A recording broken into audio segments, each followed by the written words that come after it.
রবীন্দ্রনাথের জাতীয় সঙ্গীতে একই সাথে একই লাইনের মধ্যে গুজরাটের নামও দেখি, হিমাচলের নামও দেখি, মারাঠার নামও দেখি, উৎকলের নামও দেখি, বঙ্গের নামও শুনি। এবার রবীন্দ্রনাথের ভাবনা, রবীন্দ্রনাথের চেতনা বা সার্বিকভাবে বাঙালির চেতনায় তো এই প্রাদেশিক বিচ্ছিন্নতাবাদ কখনোই স্থান পায়নি। একদমই তাই, আমি এক্ষুনি বললাম জাতীয় সঙ্গীতে রয়েছে যে গুজরাট ও মারাঠা, পাঞ্জাব ও সিন্ধ, গুজরাট মারাঠা, দ্রাবিড় উৎকল বঙ্গ। তাহলে যেখানে এইটা আমাদের এনারা বলেন না যে তৃণমূল রবীন্দ্র চেতনার বিরোধী। কোন গুজরাটি এসে 26,000 ছেলেমেয়ের চাকরি খায়নি, খেয়েছে এই তৃণমূলের নেতারা। কোন গুজরাটি এসে আজকে আরজি করে খুন ধর্ষণ করেনি অভয়াকে, করেছে এই তৃণমূলের ব্যবস্থা।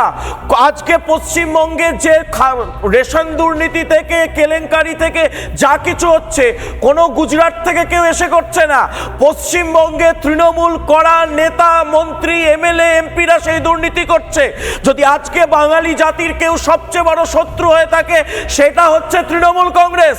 আজকে বাংলার যদি কেউ সর্বনাশ করে থাকে, সেটা হচ্ছে তৃণমূল কংগ্রেস।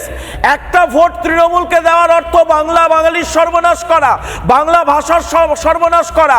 আজকে স্বাধীনতার 70 বছর পর নেতাজি সুভাষচন্দ্র বসুকে দিল্লির রাজপথে কর্তব্যপথ নাম দিয়ে তার মূর্তি, তার আবক্ষ উন্মোচন করে প্রতিষ্ঠা করেছেন একজন গুজরাটি, তার নাম নরেন্দ্র মোদী। আজকে ভারতবর্ষের প্রথম প্রধানমন্ত্রী হিসেবে নেতাজি সুভাষচন্দ্র বসুকে স্বীকৃতি দিয়েছেন নরেন্দ্র মোদী, তিনি গুজরাটি। বাংলা ভাষাকে ধ্রুপদী ভাষার মর্যাদা দিয়েছেন নরেন্দ্র মোদী, তিনি গুজরাটি। কই এর আগে যখন মমতা বন্দ্যোপাধ্যায় কেন্দ্রে জোট সরকার চালিয়েছিলেন কংগ্রেসের সাথে, এই স্বীকৃতিগুলো নিয়ে আসতে পারেননি। এই বিভাজন করে মমতা বন্দ্যোপাধ্যায় বাংলা বাঙালির সর্বনাশ করতে চাইছে।